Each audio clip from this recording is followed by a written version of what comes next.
여러분 안녕하십니까? 목요일 오전 프레스룸 라이브 유한솔입니다. 오늘도 뉴스 라이브로 문을 열겠습니다. 간밤 뉴욕 증시 이야기부터 해봅니다. 3대 지수 이틀째 동반 하락 마감했습니다. 먼저 다우 지수 보면요. 전장보다 171포인트 하락했습니다. 46,121에 거래 마쳤고요. S&P 500은 18포인트 밀린 6,637에, 나스닥은 75포인트 떨어진 22,497로 마감했습니다. 파월 의장의 주식시장 고평가 발언의 여파가 이렇게 꼬리를 길게 끌고 있습니다.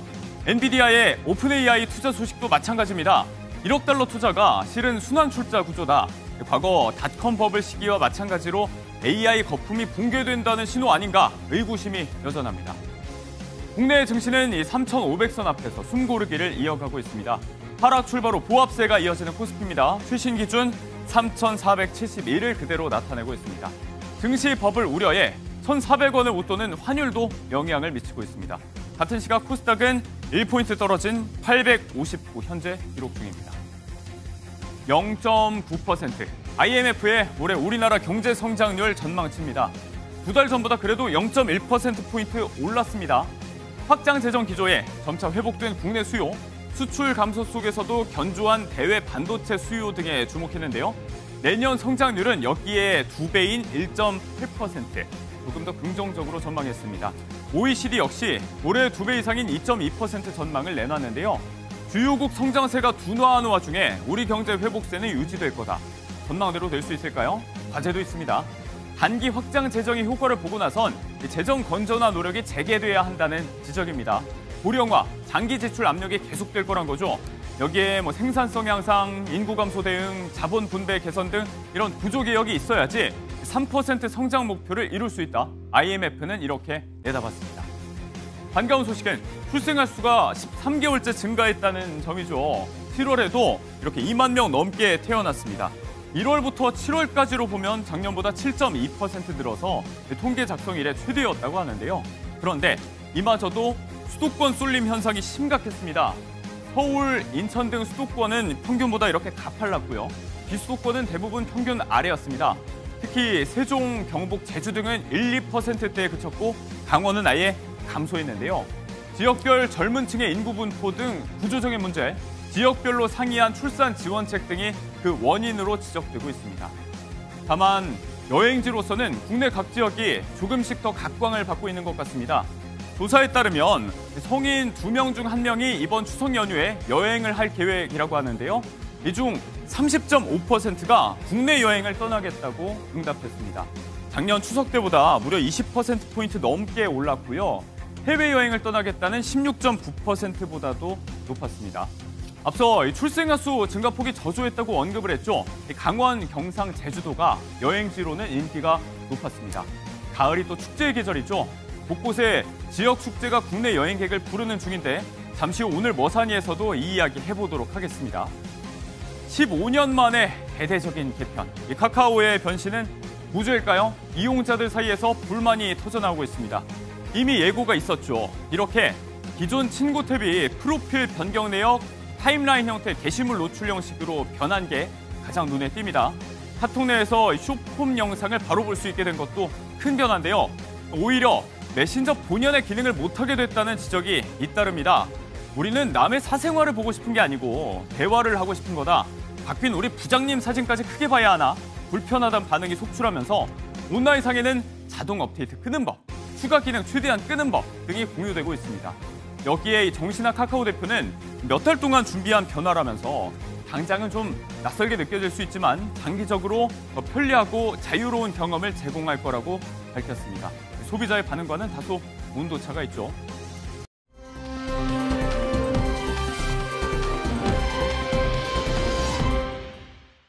네, 이번엔 경제 라이브입니다. 경제 현안들을 깊지만 쉽게 전해드리겠습니다. 오늘은 허준영 서강대 경제학부 교수, 황용식 세종대 경영학부 교수 나오셨습니다. 안녕하세요. 어서 오세요. 안녕하십니까. 네, 유엔 총회 참석자 미국 뉴욕을 방문 중인 이재명 대통령이 유엔 토론에서 유엔 안보리 공개 토의를 주재했습니다. 대한민국 대통령으로서는 처음입니다. 먼저 그 모습 보시겠습니다. 현재 AI는 새끼 호랑이와 같다라고 하던 제프리 힌튼 교수의 말이 떠올랐습니다. 우리 앞에 새끼 호랑이는 우리를 잡아먹을 사나운 맹수가 될 수도 있고 K-팝 데몬 헌터스에 나오는 사랑스러운 더피가 될 수도 있습니다. 따라서 우리가 AI라는 도구를 어떻게 다룰 것인지에 따라서 우리 앞에는 전혀 다른 미래가 펼쳐지게 됩니다.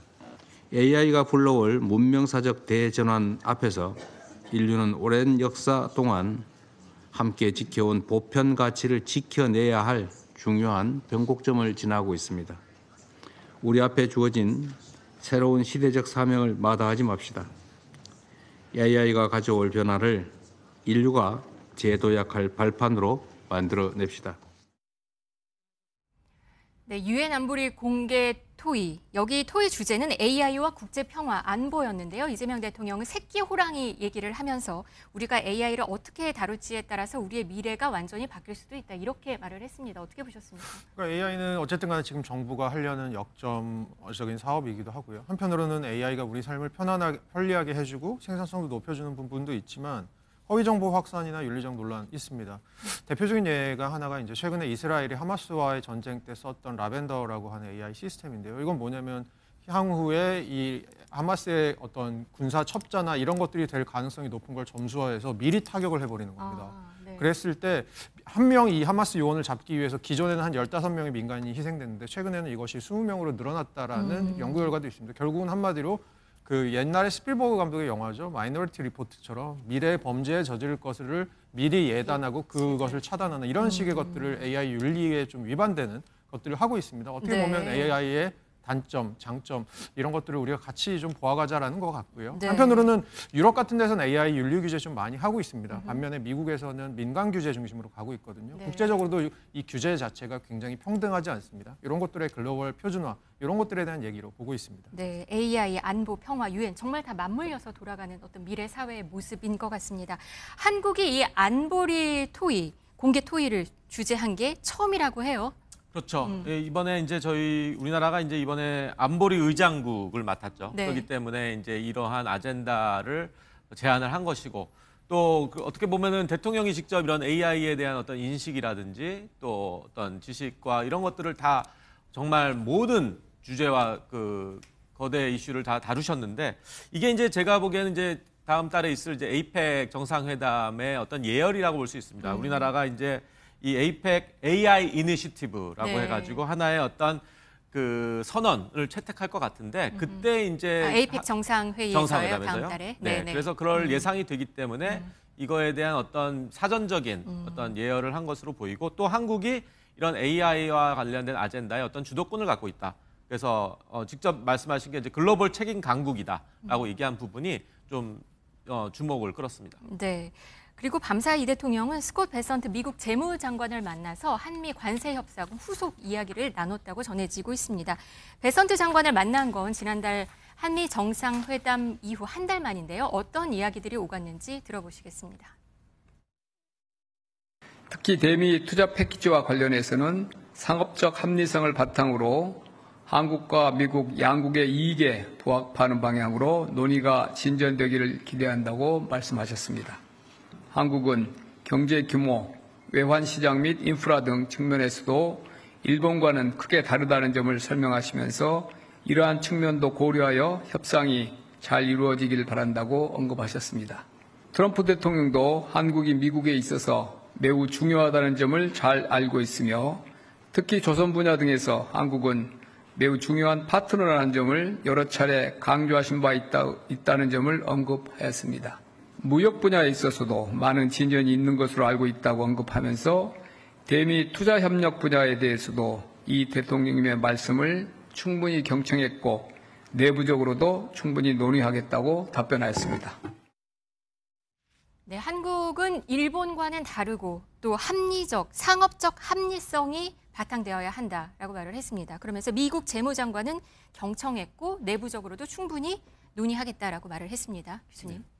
그러니까 이제 여기서 키워드가 이제 상업적 합리성이라는 게 무슨 뜻이냐는 거죠. 그래서 이제 이거를 어떤 상업적인 관점에서 봐야 된다. 그러니까 이제 국가의 어떤 경제 규모라든지 또 일본은 이제 엔화가 이제 기축통화로 이제 통용되기 때문에 한국의 이제 이런 어떤 그 통화 체계라든지 이런 것들이 3,500억 달러의 해외 직접 투자를 현금으로 출자한다는 것 자체가 좀 다소 무리가 있다라는 인식에서 이런 제안을 한 것 같습니다. 그래서 아마 이제 부가적으로 통화 스와프 체결에 대한 얘기도 있었는데 이제 이런 여러 가지 문제가 지금 한미 지금 통상무역에 이제 좀 교착된 것이 아니라는 인식을 줄 수가 있어요. 왜냐하면은 저번 7월 30일에 이제 그 한미 통상무역 협상을 했을 때는 어느 정도 성공적이었다라고 얘기했는데 네. 지금 계속 다른 얘기들이 나오고 있거든요. 그럼 이렇게 된 배경이 무엇일까를 생각했을 때 얼마 전에 있었던 아마 그 조지아주 구금 사태가 좀 촉발했을 가능성이 있고 그 다음에 이제 초기에는 이제 뭐 이런 협상이 좀 그래도 잘 된 것처럼 느껴지지만 좀 구체적으로 들어가서 봤을 때는 이 3,500억 달러를 한다는 것이 우리나라 GDP엔 거의 그 외환 보유액의 거의 한 많은 액수를 차지하기 때문에 이런 부분이 좀 현실 인식에서 좀 어려움이 있지 않을까라는 데서 제안을 한 것 같습니다. 네. 그리고 미국 오피니언 리더 만찬도 있었는데 이 대통령은 이 자리에서도 이 관세 협상 수용 못하는 이유를 설명을 했다고 합니다. 교수님, 틈나는 대로 이 이야기를 계속 전하는 것 같습니다. 그러니까 저희도 정부가 어떤 것을 할 때 두 가지 방식으로 얘기를 할 수 있는 거죠. 하나는 그쪽 정부에다가 직접 얘기를 하는 게 있고 이게 아마 이제 스캇 베센트 장관과 우리나라 회담 실무자들이 계속 얘기하는 부분이 있을 거고 네. 또 하나는 여론을 형성하는 겁니다. 트럼프 대통령 주변에 트럼프 대통령에게 혹시 닿을 수 있는 아주 높은 급에 있는 사람들, 그중에서도 한국에 좀 관심을 갖고 있는 사람들, 이날 모인 사람들 중에 뭐 코리아 소사이어티 회장이라고 하는 분, 뭐 유라시아 그룹 회장이라고 네. 하는 분들, 지금 사진 나오는 맞습니다. 인물들이네요. 그런 분들이 네. 아무래도 어떻게 보면 조금 한국과 접점을 미국에서 찾고 있고 그것을 유지하고 계시는 분들이라고 생각할 수 있는데요. 그런 분들에게 여론을 형성하는 게 또 하나의 또 우리가 할 수 있는 방식인 것 같습니다. 네. 김용범 대통령실 정책실장은 이러면서 통화 스와프 된다고 끝이 아니다. 이건 또 필요 조건이고 최소한의 안전장치다라는 얘기를 또 했습니다. 이후에 추가 논의할 게 있다, 남았다라는 걸 좀 덧붙이면서 또 여기도 부연 설명을 한 것 같습니다. 그렇죠. 그러니까 이제 통화 스와프가 어느 정도 좀 그 정도의 안전장치가 있어야지 우리가 3,500억 달러를 투자하겠다. 이 부분은 너무나도 우리나라의 어떤 전체적인 외화 보유액이라든지 그런 걸로 봤을 때 한 84% 되거든요. 네네. 그래서 이것은 엄청난 어떤 부담일 수 있다라는 것을 하는데 다소 아쉬운 점이 있다라면은 이게 왜 지금 이 시점에서 나왔냐는 거죠. 7월 31일 우리가 협상을 다 해서 다 아름답게 마무리가 됐다고 했는데 그 당시에 우리가 이걸 모르지 않았을 거거든요. 근데 이것이 나중에 불거진 것인지 아니면은 아까 말씀드렸던 조지아주 사태가 결국에는 이것을 촉발했는지 그거는 우리가 좀 따져봐야 될 부분이라고 생각합니다. 네, 그러면서 쌀 소고기 추가 개방은 없다는 걸 분명히 하고 있다고도 덧붙였습니다. 그런데 이 와중에 트럼프 행정부는 일본에 이어서 유럽산 자동차 관세를 15%로 내렸습니다. 우리나라만 지금 미국에서 25%를 받고 있는 겁니다. 그러면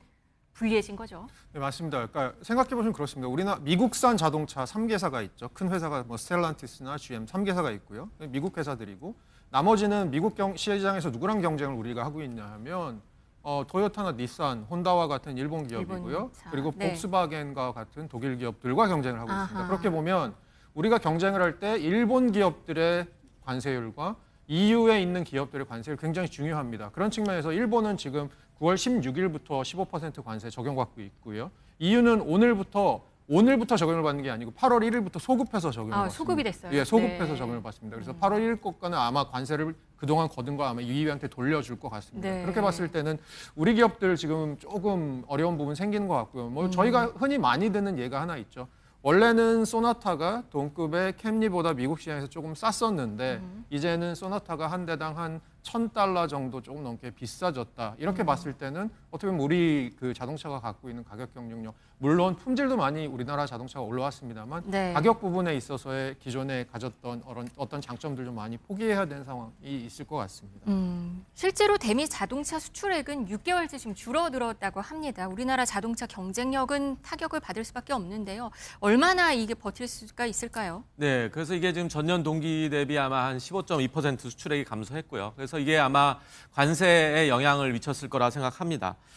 이제 가장 큰 게 이겁니다. 이제 그 어떤 일본과 어떤 관세율 이런 격차도 있지만은 동시에 또 일본은 해외 생산에 많이 거점을 두고 있습니다. 그래서 아마 전체 생산량의 한 60% 이상이 미국에서 생산되기 때문에 실질적으로 일본 기업들이 관세로 인한 타격은 우리보다 더 낮을 것이다. 우리는 대략 한 25% 생산 비중이 미국에 있거든요. 그렇기 때문에 결국 진짜 관세의 타격을 온몸으로 받게 되는 거는 결국 우리나라 기업들이 아닌가 그런 생각이 듭니다. 지금은 그 관세를 아예 미국에서 그러니까 현대차나 현대차가 갖고 부담을 하고 있다고 하더라고요. 근데 이거를 언제까지 버틸 수 있을지 모르겠다. 그런 그렇죠. 얘기가 있더라고요. 그래서 이게 가격적인 요소에 아까 교수님 말씀하신 것처럼 가격으로 이제 결국에는 그것이 책정돼서 일본 그 자동차 모델보다 훨씬 높은 가격으로 이제 판매가 됐을 때 우리가 물론 당연히 뭐 품질이나 경쟁력 뭐 여러 가지에서는 일본 기업보다 이제 우리도 많이 따라잡았지만 여전히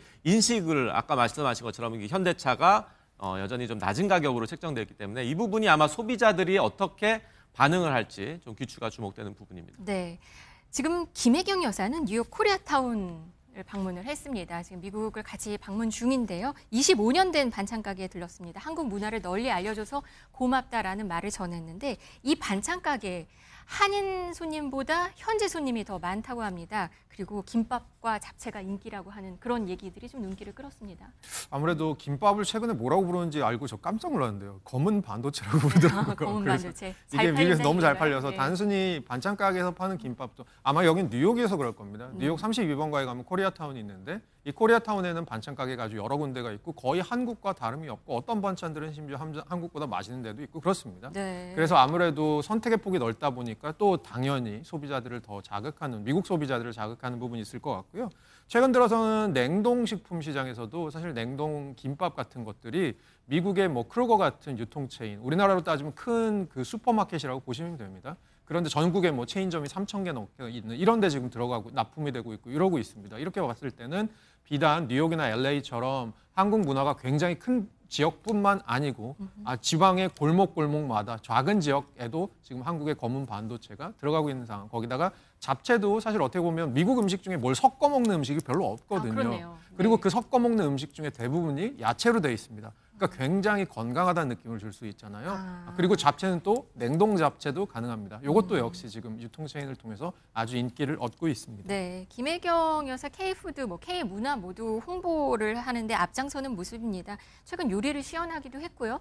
또 이번에도 한복을 입고 갔습니다. 미국 뉴욕에. 그렇죠. 그래서 한복이 이제 하나의 과거에도 많은 영부인들이 이제 어떤 드레스 코드로 많이 활용을 했지만 그래도 이제 최근에 이런 K 콘텐츠에 대한 관심 때문에 우리나라의 고유의 옷에 대한 또 많은 이목이 집중되기 때문에 어떤 면에서는 김혜경 여사가 이 부분을 과감히 홍보할 수 있는 부분이라 생각하고 이번에 방문해서 좀 제가 관심을 가진 게 아까 물론 뭐 음식이나 뭐 여러 가지는 과거에도 많은 영부인들이 많이 하셨던 부분인데 네. 서점을 방문하셨어요. 네. 그래서 이게 이제 뉴욕에 저도 유학 시절에 아마 서점이 있었던가 기억이 좀 가물가물한데 20년을 운영했다고 그렇죠. 하더라고요. 20년을 아니, 운영해서. 근데 네. 이게 좀 의미가 있는 게 우리나라가 작년에 이제 한강 작가가 또 노벨상 문학상을 탔고요.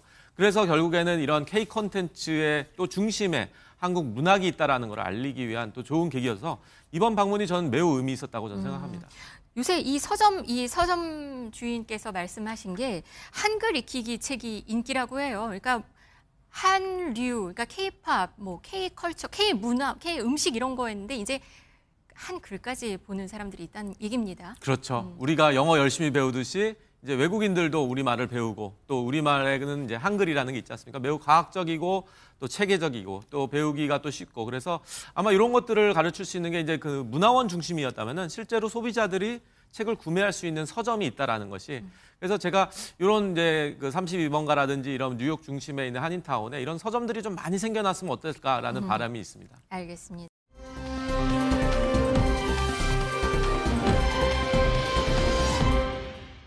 미국 뉴욕에서는 유엔 총회가 열리고 있고요. 여기에 160여 개국의 정상과 대표들이 왔습니다. 그러다 보니까 뉴욕발 뉴스들이 많기도 하고 파급력도 큰데요.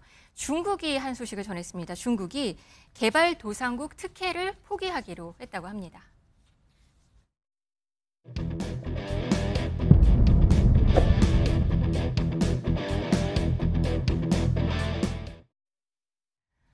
네, 미국이 그동안 중국에 대해서 이 개독의 혜택을 받고 있는 거에서 계속 비판을 해왔습니다. 그런데 이번에 중국이 여기에 대해서 뭔가 화해의 손짓을 한 게 아닌가라고 분석이 됩니다. 그러니까 이게 뭐냐라고 생각하시면 되냐면 WTO가 이제 전 세계 무역 질서를 설정하고 무역을 더 활발하게 하기 위해서 여러 가지 룰을 만들지 않습니까? 네. 이 룰을 만들 때 룰을 선진국과 개발도상국에 약간 다르게 적용을 하는 겁니다. 한마디로 개발도상국한테는 약간 룰을 낮게 적용해서 특혜를 주면서 주고. 개발도상국이 조금 더 빠르게 무역 질서에서 올라올 수 있게 해주는 그런 룰인데요. 이게 네. 뭐냐면 선진국보다 관세를 조금 더 낮게 매길 수도 있고요. 보조금 같은 게 사실 WTO에서는 사실 굉장히 조금 반대되는 정책이거든요. 그래서 어떤 나라가 어떤 산업에 보조금을 줬을 때 WTO 하에서는 상계 관세 같은 거를 부과할 수도 있습니다. 네. 예를 들어서 우리나라 기업한테 우리나라 정부가 보조금을 주면 미국이 예를 들어서 그거 WTO 위반이야. 우리 그래서 너네한테 관세 먹일 거야. 이것도 가능하거든요. 네. 그런 것들을 보조금을 조금 더 할 수 있고요. 그리고 아무래도 WTO에서 새로운 룰을 만들었을 때 그 룰을 적용받는 기간을 조금 더 긴 유예 기간 같은 거, 적응 기간 같은 거를 주게 됩니다. 이 선진국보다는 조금 더 여러 가지로 유리한 조건인데요. 요거를 150개의 특혜가 있다고 150개 특혜가 있다고 네. 하는데 네. 요거를 중국이 놀랍게도 사실 중국이 어떻게 보면 경제권으로 보면 전 세계 2위 경제권이기도 한데 중국이 요거를 계속해서 유지하고 있다가 이번에서야 지위를 포기했다. 요 얘기인데 요거 왜 미국하고 관련이 되냐면 네. 2019년 7월에 트럼프 1기 행정부 때 트럼프가 중국을 포함한 우리나라까지도 포함하고 있는데 야 너네 개도국도 아니면서 왜 개도국인 척해? 왜 특혜를 누려? 포기해라고 얘기했었거든요. 우리나라한테. 우리나라, 네. 중국 다 포함해서 네네. 7개국일 겁니다. 네. 아마. 그래서 그때 중국이 요거를 6년 동안 계속해서 말 안 듣고 있다가 우리나라는 그때 했었죠. 우리나라는 10월에 바로 7월에 트럼프가 하지 마라고 했는데 10월에 바로 개도국 지위를 포기했거든요. 네. 그러니까 중국은 그걸 6년 동안 유지하고 있다가 이번에서야 포기하게 된 것. 그게 아마 어떻게 보면 트럼프의 말을 들으면서 좀 미국과의 화해 무드로 가는 것이 아니냐라는 얘기가 나온 이유입니다. 그렇다면 이 시점에 이런 얘기를 했어요. 그러면 우리 기업들은 또 어떤 영향이 있을까가 좀 주목이 되는데요. 빠르게 뭔가 득실을 따져봐야 되지 않을까 싶기도 한데 실제로 그러면 우리 기업과 중국 기업들 사이에 뭔가 좀 유리해질 수 있는 부분이 있을까요? 직관적으로 생각하면은 가격 경쟁력이 생긴다. 그래서 우리가 이제 중국하고 많이 좀 접점해서 경쟁하는 품목들이 많이 있지 않습니까? 네. 그래서 이렇게 되면은 개도국의 어떤 특혜를 포기하니까 그렇게 되지 않겠느냐 하는데 저는 약간 이제 제 개인적인 생각이지만은 이번에 이제 트럼프발 이제 관세 리스크라든지 이런 것들을 봤을 때 과연 WTO의 역할이 무엇이었으며 WTO가 과연 무엇을 했는가를 봤을 때 저는 좀 유명무실해졌다라고 생각합니다. 그 얘기는 뭐냐? 뭐 지금 중국이 WTO를 통한 어떤 이러한 다양한 뭐 개도국의 특혜라든지 이런 것들 포기한다, 뭐 지위를 유지한다, 뭐 이런 여러 가지 얘기가 전 별 의미 없다고 생각해요. 그래서 WTO는 이미 트럼프가 작년에 당선되면서 그리고 여러 가지 지금 아주 그 자유무역주의 질서를 막 교란시키는 여러 얘기들 하잖아요. 근데 WTO는 지금 함구하고 있어요.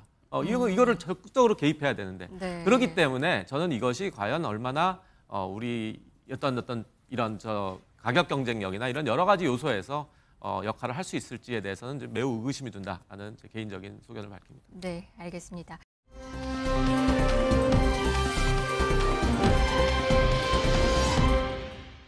다음 달 말에는 경주 에이펙 정상회의가 예정이 돼 있습니다. 그리고 한중, 한미 정상회담은 서울에서 열릴 것으로 예상이 되고 있습니다. 신라호텔과 하얏트 호텔이 급히 예약을 취소하고 있다는 소식 전해드린 바가 있는데요. 그런데 신라호텔이 이 취소된 예식비 전액을 부담해 주기로 했다고 합니다.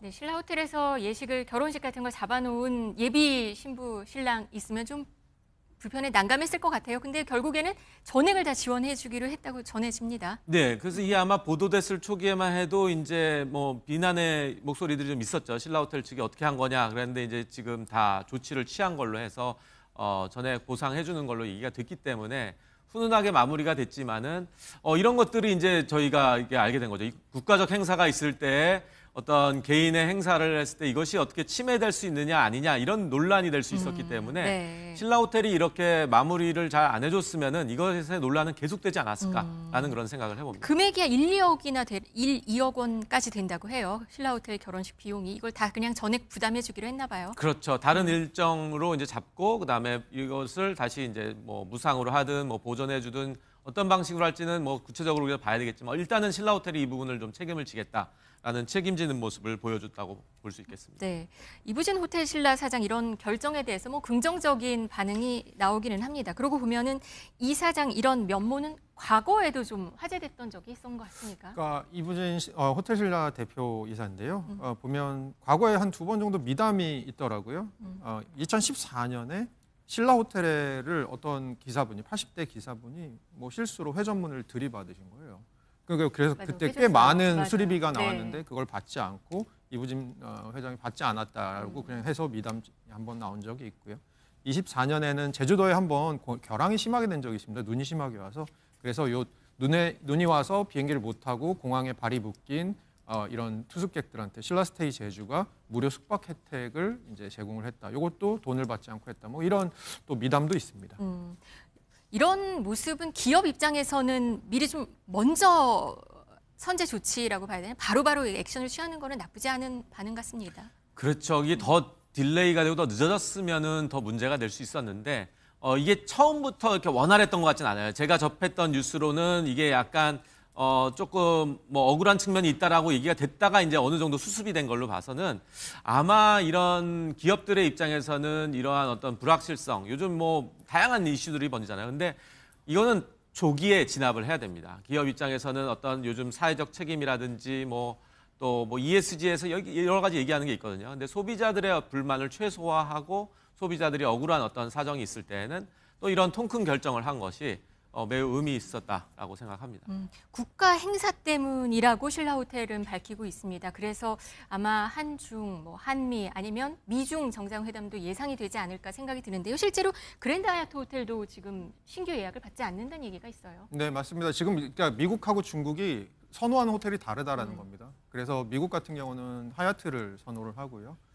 중국 같은 경우는 지금 신라를 선호하는데 하얏트는 지금 오바마 대통령도 그렇고 전통적으로 미국 대통령들이 묵었던 데가 서울을 하얏트입니다. 왔을 때 어떻게 보면 약간 보안상의 이유도 있는 것 같아요. 하얏트가 제일 높은데 남산에 있지 않습니까? 그렇게 봤을 때는 위에서 밑을 바라보면서 조금 보안을 지키기가 편하다 이런 생각도 있는 것 같고요. 그래서 지금 하얏트도 그럼 신라 호텔은 그럼 중국 신라 호텔은 저의 생각은 빨간색이어서 그런 것 같습니다. 벽돌이, 벽돌이? 약간 주황색 계통이지 않습니까? 네. 아무래도 빨간색을 좋아하는 중국인들의 선호가 반영된 것이 아닌가라고 저는 추측해 봅니다. 네.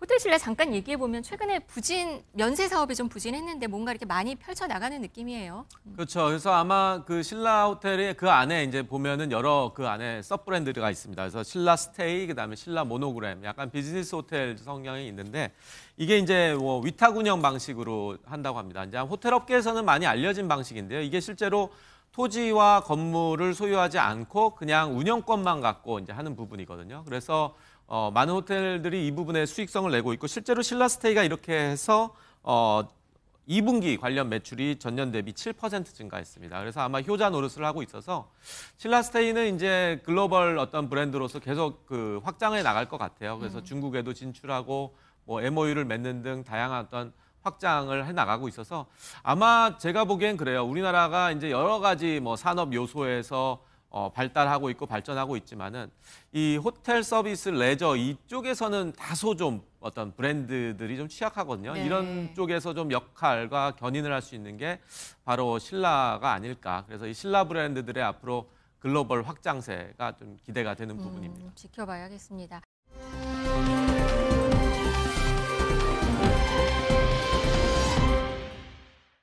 매주 목요일마다 오후 2시가 되면요. 공연과 전시 할인권이 풀린다고 합니다. 이게 오늘부터입니다. 오늘 목요일이니까요. 총 173만 장이라고 하는데요. 한 얼마나 할인을 해주는 건가요? 네, 그래서 오늘 오후 2시입니다. 2시부터 공연 할인권 36만 장과 전시 할인권 137만 장의 문화예술가를 추가 배포하는데 이것이 실제로 이제 공연 1만 원, 그다음에 전시 3천 원을 깎아주는 할인권을 1인당 각 2장 해가지고 각각 그러니까 공연과 전시에서 총 4장이 배포가 됩니다.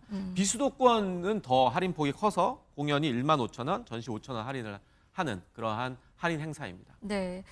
이 할인권은 보니까 사용 유통 기한이 일주일 정도만 둔다고 합니다. 그러니까 오늘 사면은 다음 주 수요일까지 써야 되는 거거든요. 왜 이렇게 일주일밖에 안 줄까요? 예전에는 6주간의 이제 기간을 줬습니다. 그랬더니 이제 사용률이 기간 안에 사용하는 비율이 너무 떨어져서 네. 이번부터는 사용 기간을 유효 기간을 일주일만 주고 이제 할인권 일주일간 사용 안 된 게 있지 않습니까? 요거는 다시 다음 주에 재발행하는 식으로 그래서 매주 목요일이 예, 매주 되겠군요. 목요일이 된 그렇게 생각하시면 될 것 같습니다. 지난번에 정부가 배포했던 6,000원 영화 할인권 인기 많이 끌었어요. 그래서 극장가 매출도 많이 끌어올렸다고 했는데 이번에 하는 이 공연 쪽 할인권도 이쪽 분야에서 뭔가 매출을 끌어올리는 경기 부양 효과가 있을까요? 네, 그 영화관도 사실은 영화 가격이 최근 들어서 많이 올라가고 OTT랑 경쟁을 하고 이러면서 어려웠던 부분을 조금 또 숨통을 트여준 부분이 있고요. 공연 부분도 사실 최근 들어서 물가 많이 오르면서 공연 가격도 굉장히 많이 올랐더라고요. 네, 네. 그런 부분들에 있어서 실제로 소비자들이 조금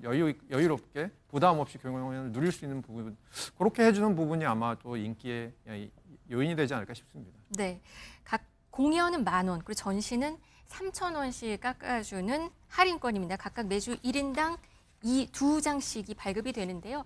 뭐 연극이나 뮤지컬이나 무용이나 뭐 클래식 이런 할인권을 이용해서 조금 문화생활 한번 해보시는 건 어떨까 싶습니다. 오늘 경제라이브는 여기까지 전해드릴게요. 허준영 서강대 경제학부 교수, 황용식 세종대 경영학부 교수와 함께했습니다. 고맙습니다. 감사합니다.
네, 뭐하고 사나 뭐 먹고 사나 고민을 해보는 시간이죠. 네, 유한솔의 오늘 뭐 사니 시간 이어집니다. 보기만 해도 삶이 나아질 생활 속의 경제 이야기 오늘도 쉽게 한번 풀어보겠습니다.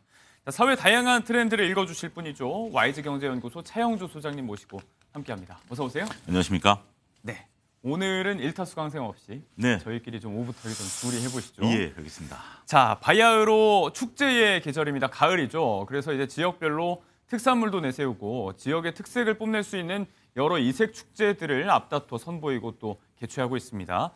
이에 따른 경제적 파급 효과도 상당하다고 하는데 이 이야기를 한번 해보도록 하겠습니다. 일단 저희가 지금 방송하고 있는 이곳 기준으로 물리적으로 가까운 곳을 먼저 가보자면 네. 당장 이번 주말에 서울 여의도 한강공원에서 불꽃 축제가 펼쳐집니다. 27일인데 매년 100만 이상의 인파가 몰리는 서울의 대표 대규모 축제가 된 지 오래입니다. 그렇습니다. 소장님은 뭐 주말에 가실 계획이 어떻게 있으세요?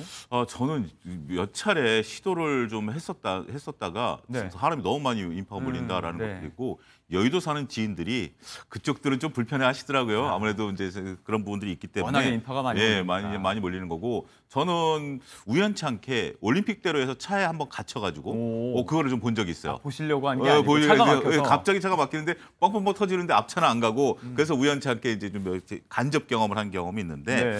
자 이러다 보니까 이제 직접적으로 가시려고 하시는 분들도 있죠. 뭐 유한솔 것 같은 경우도 이제 아이가 있으니까 아이 데리고 한번 좀 가보실 만한. 인제 돌이라서 지금 엉들어 보네요. 조금 지나면 이제 한번 좀 아이를 위해서라도 나를 네네. 위해서가 아니라 이제 생각을 그런데 해봐야겠죠. 그러다 보니까 이제 호텔 이것이 이제 주요 보이는 이제 호텔이 여의도에 호텔이 있지 않습니까? 그리고 이제 한강벨트에 또 호텔들이 있는데 예. 숙박료가 어마어마하게 뛰었다라고 네. 합니다. 그래서 굉장히 두세 배 정도 이제 가격이 뛰면서 100만 원에서 400만 원 정도 좀 하고 있고 예. 고급 스위트룸 같은 경우는 1,300만 원 정도. 아우, 원래 스위트룸이 좀 비싸긴 한데 네네, 극단적인 그, 경우인데. 예, 극단적인 경우인데 이제 그렇게 된다라고 말씀을 좀 드릴 수가 있겠습니다. 가장 저렴한 게 한 250만 원 정도의 네. VIP 별도니까 한 300만 원 정도. 여기 식사까지 하면 뭐 그런 것이 된다라고 말씀드릴 수가 있겠죠. 그렇고 이제 그런 거 말고 우리가 이제 다리에 뭐 한강 다리에 보면 네. 한강버스 터미널에 카페가 있습니다. 그렇죠. 이렇게 갑자기 울뚝 이제 내부에 솟아 입점한 있는 곳이 예, 그런 있어요. 것들이 있죠. 여기에 이제 당일 자리 예약을 받았는데 하루 만에 매진이 됐다라고 하네요. 이용료가 3시간에 20만 원임에도 불구하고 네. 이게 꽉 찼고 이것을 또 다시 30만 원에 당근해서 되파시는 분들도 아이고. 있다라고 합니다. 예. 그리고 이제 불꽃놀이가 정면으로 보이는 식당 같은 경우는 2인석 기준으로 해서 대략 한 100여만 원 정도 수준에서 좀 있고 또 이제 자리 맡아주겠다 뭐 이런 예. 알바 뭐 이런 것들까지 올라오면서 정말 다양한 많은 분들이 이 네. 불꽃 축제를 즐기기 위해서 준비를 하고 있고 또 그와 관련된 상업이 붐을 이루고 있다 네. 이렇게 설명이 가능하겠습니다. 참이 매년 벌어지고 있는 진풍경입니다. 이른바 불꽃 명당, 불꽃 축제를 잘 볼 수 있는 곳에 대한 쟁탈전이 올해도 어김없이 벌어지고 있습니다. 뭐 호텔, 식당, 카페 할 것 없이 평소에 몇 배 이상의 가격이 붙어도 구하겠다는 사람이 줄을 서고 있는 실정인데 그렇다 보니까 조금 전에 말씀하신 대로 네. 중고거래 사이트, 뭐 플랫폼 이런 곳이 활황이에요. 지금 네. 말씀하신 뭐 숙박권, 식당 예약권 이런 것도 웃돈을 붙여서 팔기도 하고 아예 무슨 내 집 발코니 베란다 이런 것도 거래 대상이 되는 것 같아요. 예, 그렇습니다. 앞서 잠깐 언급드렸다시피 이제 프랜차이즈 카페 같은 경우 예. 자리를 맡아주겠다. 이것을 한 10여만 원에 거래하겠다. 네. 이제 뭐 이런 부분들도 있는 것 같습니다.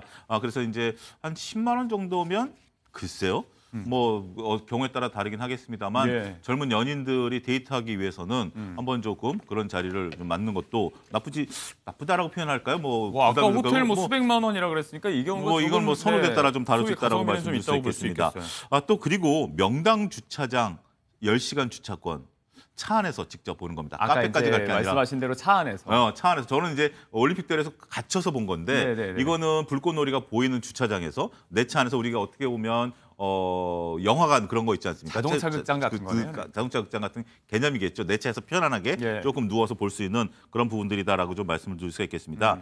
그리고 말씀하신 것처럼 우리가 이제 베란다 대실 있습니다.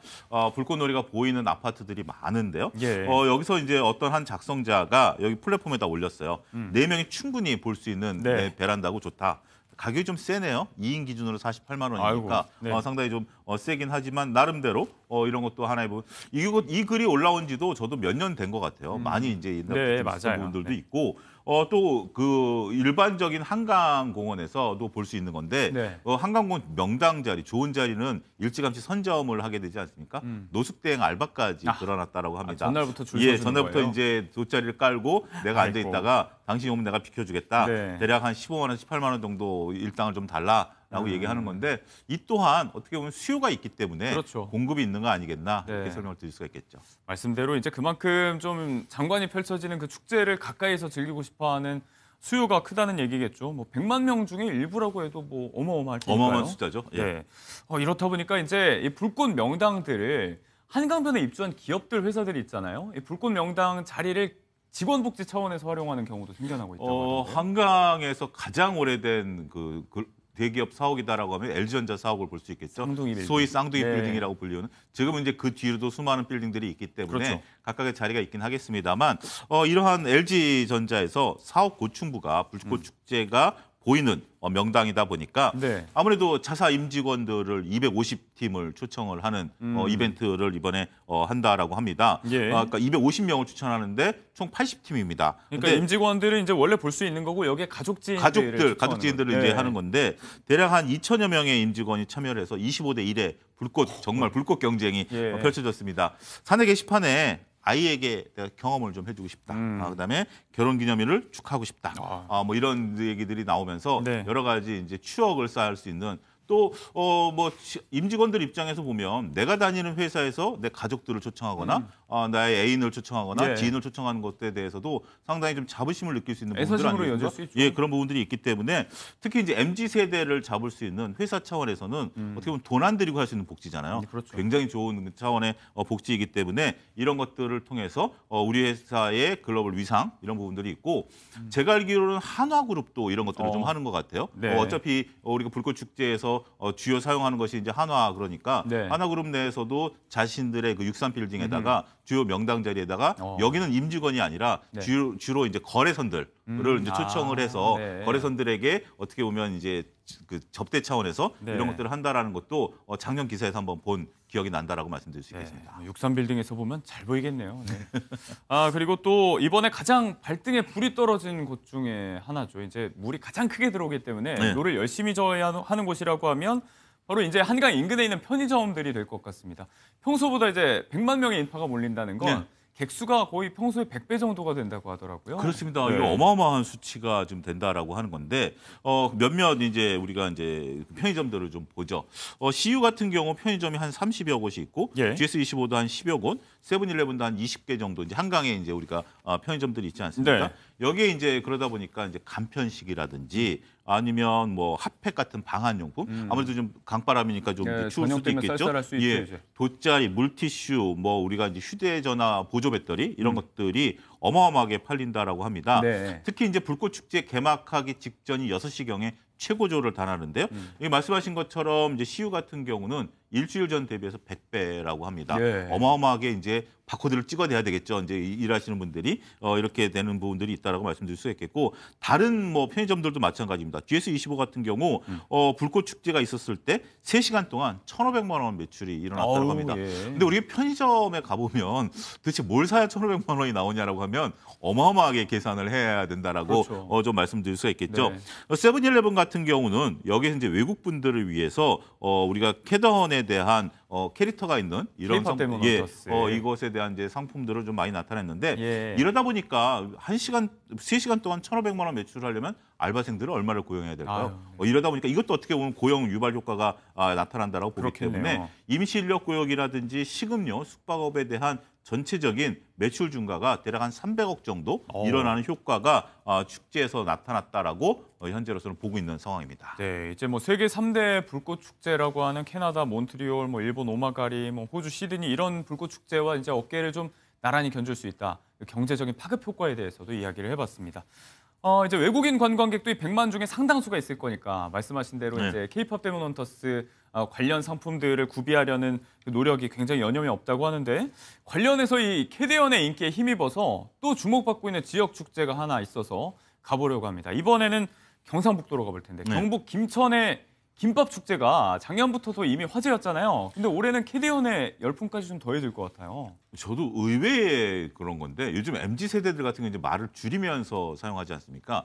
김천하면 어떤 느낌이 드느냐라는 질문에 대해서 의외로 네. 김밥 천국이라는 특정 상호가 생각난다. 많이 줄여 불러요. 그게 이제 줄여 부르는 김천, 네. 김천 이제 그렇게 얘기를 하니까 그러면 여기에 이제 김천에서 아이디어를 냈습니다. 김밥 축제를 열자라고 해서 우리가 이제 김밥 축제가 이제 열리는데요. 작년에 열렸고 이제 다음 달 25에서 26일 날 제2회 김밥 천국이 이제 김밥 축제가 열립니다. 그런데 여기서 한 가지 고민에 빠졌습니다. 네. 김밥을 썰어서 내놔야 될지 아니면 캐던처럼 한 입에 먹어야 될지. 그러니까요. 글로벌에서 또 이제 논제잖아요. 네, 지금 그런 어떻게 부분들이 먹어야 우리가 되나. 부먹찍먹도 아니고 이제 우리는 당연히 김밥을 이제 썰어 먹는 김밥을 생각하지만 근데 저 같은 경우 어릴 때 이제 그때는 이제 이런 그 매장들이 없을 때는 예. 다 집에서 김밥을 쌌지 않습니까? 그러면 어머니께서 말아놓으신 것을 그냥 그렇죠. 집어서 이렇게 한 입씩 네네. 베어 먹은 게 굉장히 좋았는데 묘미였죠. 둘 다를 저는 축제 개장에 이제 네. 추천을 드리도록 뭔데? 하겠습니다. 네, 예, 맛있죠. 이제 이런데 그래서 이제 김밥도 판매하고 또 이제 체험존 같은 경우 이제 만드는데 체험존 이름이 상당히 재밌습니다. 네. 우리가 이제 오잉존, 햄찌존 뭐 이런 식으로 무슨 뜻이에요? 김밥에 들어가는 오이, 햄 뭐 이런 것들에 이제 섹터를 나눠 가지고 단무지에서 무지링 말씀드릴 수가 있겠습니다. 전체적으로 이제 이색 김밥이라든지 아무래도 체험 행사 이런 것들을 하면서 축제 열풍을 끌어올리겠다라는 것이 예. 김천시의 보관이다 이렇게 말씀을 드릴 수가 있겠습니다. 네, 여기에 또 판매 부스별로 키오스크도 설치하고 이제 작년에 문제가 됐었던 구매 대기 문제 이런 것들도 좀 해결을 하려고 하는 것 같습니다. 바야흐로 때는 이때다 하고 잔뜩 벼르고 있는 김천시가 축제 준비에 사활을 걸고 있는 모양새인데 역시나 또 외국인 관람객 대응에 또 최선을 다하고 있는 것 같아요. 예, 그렇습니다. 이제 외국인들 입맛에 맞는 메뉴도 일단 개발을 하고 예. 우리 김밥에 있어서 조금 된 것이 요즘도 다양한 야채들이 또 들어가는 김밥들도 만들어지고 있는 거 아니겠습니까? 예, 그렇죠. 거기에 또 외국인들 입맛에 맞는 것도 이제 개발하겠다라고 하고 있고 축제 현장 곳곳에 영어 안내 인력도 이제 배치를 하겠다라고 네. 얘기를 하고 있습니다. 그리고 이제 곳곳에서 이제 외국어, 다국어 이런 것들을 안내를 하고 네. 캐드원 영상도 좀 틀고 하는 건데. 근데 이제 일부 조금 의아하게 보시는 분들이 예. 이 축제를 위해서 김천까지 가겠느냐라고 지금 이제 생각하시는 분들도 있습니다. 네. 그런데 우리가 중앙박물관에 외국인들이 줄 서는 거 있고 또 외국인들이 우리나라에 겨울에 오는 큰 축제가 있죠. 양구. 양구에 이제 그 물고기 네. 잡는 축제가 있는데 혹시 거기 가보셨는지요? 양구에 안 그러니까 가봤어요. 화천에서 이제 화천 산천어 축제는 산천어 가봤어요. 축제 거의 교통 되게 불편합니다. 어마어마하게 접근성이 불편하죠. 좋은 건 아니죠. 굉장히 수도권에 떨어짐에도 비해서. 불구하고 거기에도 외국인들이 어마무시하게 오신다라는 거죠. 예. 근데 김천은 KTX가 갑니다. 그렇죠. 그렇기 때문에 이런 축제들 어떻게 보면 이 축제 때문에 특별히 방한한다라기보다는 방한하신 분들이 이런 축제를 한번 즐길 수 있는 그런 부분들이 되고 또 네. 내국인들 우리나라에 많이 들어와 계신 외국인들이 한번 가보는 것도 방법이기 때문에 네. 나름대로 축제가 좀 성공하기를 기원한다 이렇게 설명을 드릴 수 있겠습니다. 연계 관광으로서 한번 들러볼 수 있는 명소는 충분히 될 것 같습니다. 자, 이 김밥 축제, 김천의 김밥 축제가 작년에 이미 화제였다는 말씀을 드렸습니다. 사실 이게 지역과는 크게 상관없는 이야기잖아요. 그렇습니다. 어떻게 보면은 이제 인식 부족이라고도 볼 수 있는 그 역발상, 응답에서부터 출발한 이야기였는데 아니 김천에서 하는 이런 김밥 축제가 어떻게 이렇게 인기를 끌 수 있었던 건지 그 비결, 또 경제적인 파급 효과는 어느 정도 되는지도 궁금해서요. 우리가 이제 김밥이다라는 것이 의외로 익숙하지만 또 의외로 또 만들기가 또 쉬운 것은 아니에요. 왜냐하면 재료들을 각각 다 준비해야 되니까 소위 손이 많이 가는 어렵죠, 또 만들기. 요리이기도 합니다. 근데 먹을 때는 너무 간단한 그런 부분들인데 김밥 축제가 나름대로 1회 때는 자평은 성공했다라고 봅니다. 예. 김천시 인구가 13만 5천 명 정도 되는데 여기에 10만 명의 그 사람들이 몰렸기 때문에 네. 상당히 이제 흥행에 성공했다라고 좀 말씀드릴 수 있겠습니다. 네. 그리고 이제 이 기간 동안에 많은 인파들이 음식점 매출이 전년 대비해서 29%가 늘었고요.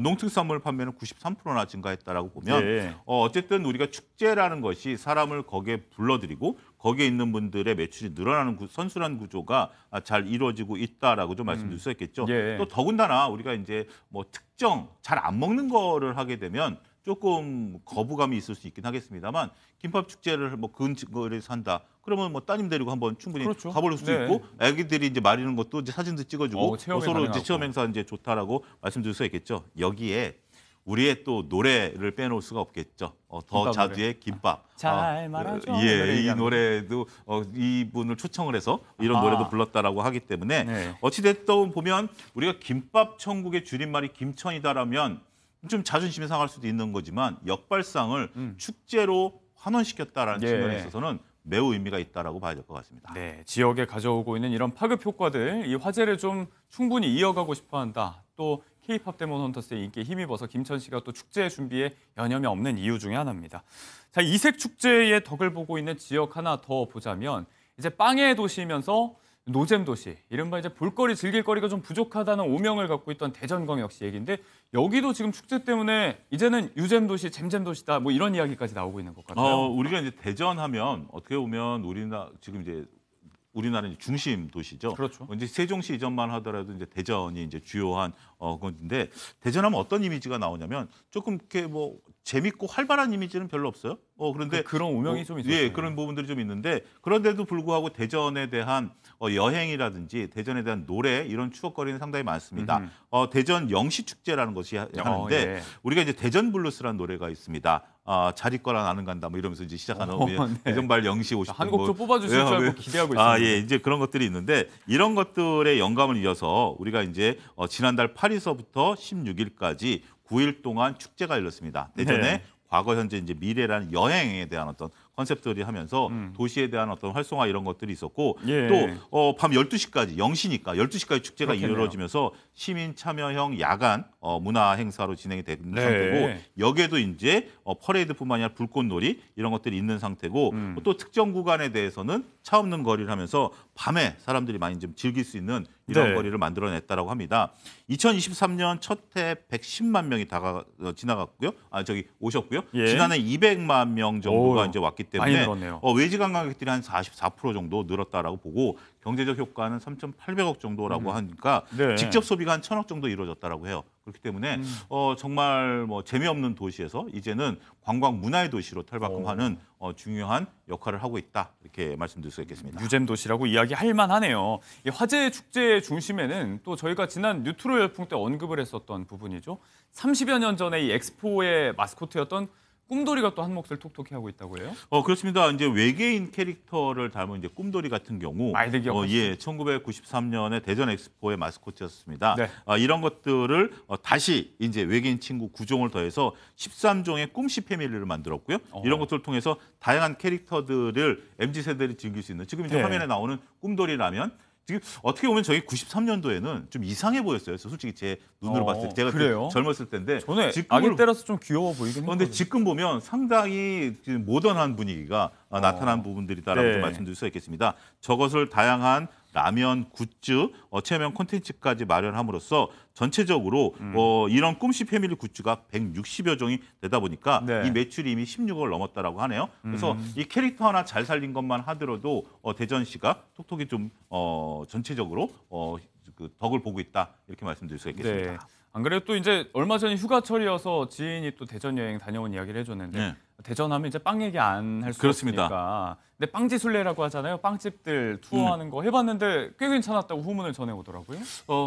제 아내가 저를 자꾸 옆구리를 찌르고 있습니다. 아, 그래요? 여기 대전 가자고? 갔다 오자고 얘기를 하고 있는데 지금 예. 소위 말해서 빵순이 이런 캐릭터를 갖고 있기 때문에 예. 여기를 좀 가자라고 하는데 우리가 이제 유명한 빵집 3개가 있습니다. 여기 3개를 차례대로 이제 도는 네. 이런 코스들이 나타났다라고 말씀드릴 수가 있겠고 그러다 보니까 대전에서 투어버스를 만들었어요. 대전역 동광장에서 오후 1시에 출발을 해서 5곳의 빵집을 돌아보고 오후 5시에 다시 돌아오는 이런 부분들이 있습니다. 공식 투어가 있군요. 예, 이 투어 같은 경우는 3종류로 나눠서 이루어지기 때문에 각각 코스를 그러니까 3번 다 체험하시는 것도 좋은 전략이 된다라는 거. 한 번에 끝내는 거 아니고 네. 어떻게 보면 대전시가 머리를 잘 썼죠. 한 번만 했으면 사람들이 한 번으로 끝날 걸 3번 가야 되는 네. 저는 이제 3번의 숙제를 안고 있습니다. 이렇게 됐다라고 말씀드릴 수가 있겠습니다. 네. 따라서 앞서 언급드렸던 영시축제랑 이 빵축제가 같이 어우러지면서 대전이 활기를 좀 띠고 있다. 이렇게 좀 말씀드릴 수가 있겠습니다. 근데 이제 빵 사러 여행 가고 하면 좀 곤란할 수 있는 부분이 빵 들고 다녀야 되는 거잖아요. 이게 그렇습니다. 손도 무겁지만 날 더우면 크림 이런 거 쉬이 상하니까 네. 빵의 도시답게 이제 맞춤형 대응책을 내놨다고 하던데요. 우리가 이제 여행을 가면 이제 캐리어 같은 경우 뭐 역이라든지 예. 뭐 지하철역 뭐 아니면 기차역 같은 데다가 이제 이제 보관함에다 넣지 않습니까? 그렇죠. 대전역에 빵 전용 보관소가 생겼습니다. 말씀하신 이제 크림이라든지 이런 것들이 녹을 수가 있기 때문에 지금 이제 화면에 나오는 건데요. 네. 저게 이제 냉장 시설이 돼 있답니다. 어우. 그러다 보니까 빵을 신선하게 보관할 수 있고 가서 빵을 사서 저기다 넣어놓고 또 다른 데를 이제 돌아다닐 수 있고 그렇겠네요. 또 영시 축제 같은 것도 즐길 수 있는 이런 부분들이 되기 때문에 네. 전체적으로 빵을 여기다 보관하고 다른 쇼핑, 식사 뭐 이런 것들을 할 수 있기 때문에 네. 꿀팁이다라고 좀 말씀드릴 수 있겠습니다. 네, 대전만이 지금 자랑할 수 있는 짐 보관소라고 생각하시면 되겠습니다. 자, 이렇게 각양각색의 지역 축제들 저희가 쭉 봤는데 이런 지역 축제가 이제는 뭐 산 계곡도 넘어서 지역 여행 명소로서 상위권으로 등극했다는 조사 결과도 있습니다. 이런 분위기가 쭉 유지되기 위해서 또 어떤 것들이 좀 필요할지 재현을 한 말씀 좀 해주실 수 있잖아요. 이게 이제 그냥 관행적으로 하는 이벤트에 끝나게 된다라면 예. 갈수록 사람들이 줄어들 가능성이 있습니다. 그렇지만 우리가 지역 고유의 특색을 좀 살리는 부분들이 좀 필요하다라고 네. 해요. 그런 부분들과 그다음에 이제 체험을 할 수 있는 이런 부분들이 요즘은 우리가 단순하게 보고 즐기는 것을 떠나서 네. 내가 얼마큼 체험을 할 수 있느냐라는 부분들이기 때문에 지역 특산물을 소개하거나 아니면 인기 연예인들을 이제 비춰서 하는 것보다는 전체적으로 다양한 스토리텔링이 들어갈 수 있는 이런 축제로 거듭나야 되지 않을까 말씀드릴 수 있겠습니다. 네, 바야흐로 축제의 계절 각 지역에서 선보이고 있는 이색 축제들 그 경제적인 효과와 전망 그리고 과제까지 차영조 소장님과 함께 짚어봤습니다. 오늘 좋은 말씀 고맙습니다. 감사합니다.